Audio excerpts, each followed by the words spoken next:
Audio Jungle.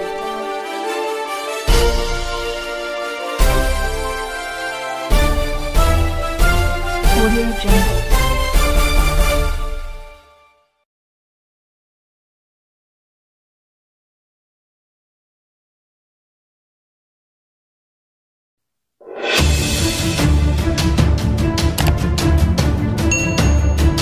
Lancang, Tiongkok ajak RI lakukan pembangunan bersama. Meski Natuna bukan milik Cina, Indonesia jadi incaran demi misi di Laut Cina Selatan.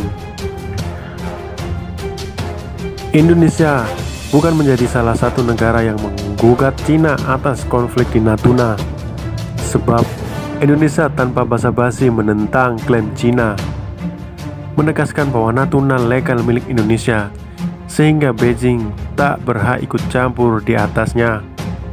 Kendati demikian, arogansi Cina atas Laut Cina Selatan tak pernah habis. Proposal pembangunan bahkan masih terus diajukan demi memperlancar agendanya. Pembangunan bersama jelas merupakan istilah yang salah ketika Cina tidak memiliki saham legal di wilayah Indonesia.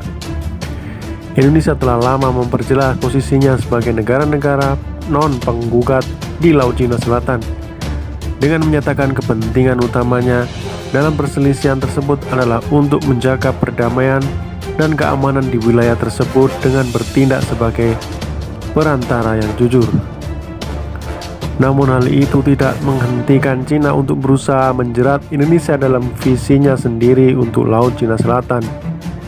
Cina telah mengajukan beberapa proposal pembangunan bersama di Laut Cina Selatan sejak 2017, terutama ditujukan ke Filipina dan Vietnam. Tapi Indonesia juga jadi unggulan. Cina mengusulkan pembentukan Spratly Resort Management Authority atau SRMA dengan keanggotaan tidak hanya dari negara penuntut yang bersengketa, yaitu Brunei, Cina, Malaysia, Vietnam, dan Filipina, tetapi juga Indonesia. Huai Gaoqi dari Universitas Fudan berpendapat dalam sebuah artikel yang diterbitkan tahun lalu di Journal of Temporary Asian Studies bahwa tujuan Cina adalah memainkan peran konstruksi dalam mempromosikan wilayah yang damai dan stabil, serta mengembangkan hubungan baik dengan negara-negara pesisir lainnya dan mengurangi Cina persaingan AS di wilayah yang disengketakan. Namun dengan mengajukan Indonesia bergabung dengan SRMA, tampaknya Beijing belum mendengar pesan dari Jakarta. Penerbitan serangkaian catatan diplomatik antara kedua negara baru-baru ini membuat jelas Indonesia waspada terhadap niat Cina, dan memang demikian. Indonesia tidak boleh melibatkan proposal apapun dari Beijing terkait dengan pembangunan bersama di Laut Cina Selatan. Posisi Indonesia jelas bahwa ia bukan penggugat atas fitur apapun di Laut Cina Selatan, sehingga tidak ada batasan maritim yang tertunda dengan Cina. Meskipun demikian, Cina secara sepihak bersikeras bahwa zona ekonomi eksklusif atau ZEE Indonesia dan landas kontinen di lepas pantai Pulau Natuna tumpang tindih dengan klaim Cina yang disebut 9 garis putus-putus. Indonesia secara konsisten menolak klaim Cina. Putusan Pengadilan Internasional tahun 2016 yang menegaskan bahwa garis 9 garis putus-putus Cina tidak memiliki dasar hukum internasional yang mendukung posisi Indonesia. Untuk alasan ini saja, tidak ada dasar lagi Indonesia untuk bergabung dalam perjanjian pembangunan apapun dengan Cina. Namun lebih dari itu, untuk menciptakan pembangunan bersama di wilayah yang disengketakan, Cina diharuskan memiliki klaim yang sah berdasarkan Konvensi PBB tentang Hukum Laut atau UNCLOS.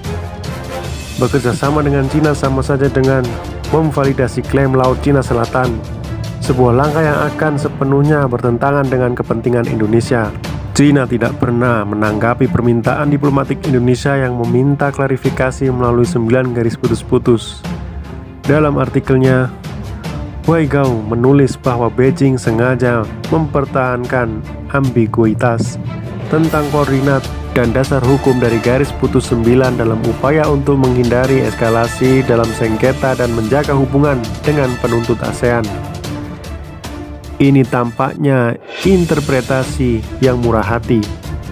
Bahkan jika dia mengakui bahwa jika Cina mengambil tindakan militer lebih lanjut di wilayah yang disengketakan, hubungannya dengan penuntut ASEAN akan memburuk. Tidak ada alasan untuk mengharapkan kebijakan ini agar 9 garis putus-putus akan segera berubah. Dan selama masih ada ambiguitas tersebut, tidak ada kemungkinan itikat baik dari Cina dalam menegosiasikan usulan pembangunan bersama dengan Indonesia. Berdasarkan hukum internasional, Indonesia berhak atas hak berdaulat atas ZEE-nya di perairan sekitar Pulau Natuna dan berhak atas sumber daya yang ada di daerah tersebut. Jika Indonesia menyetujui proposal pembangunan bersama di bawah SRMA, kemungkinan besar Indonesia akan kehilangan hak kedaulatannya di dalam ZEE.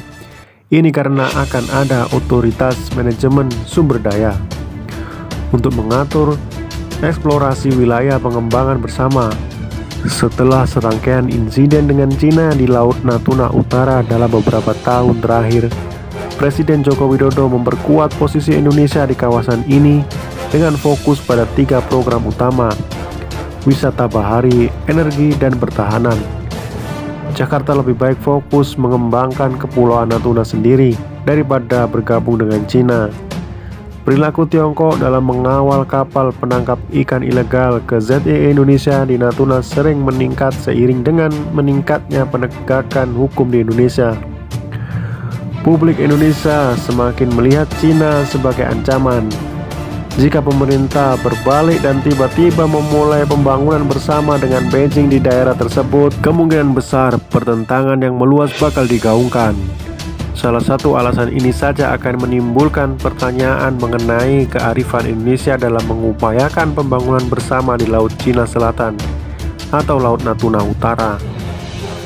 Secara keseluruhan, RI jelas alasan untuk menolaknya.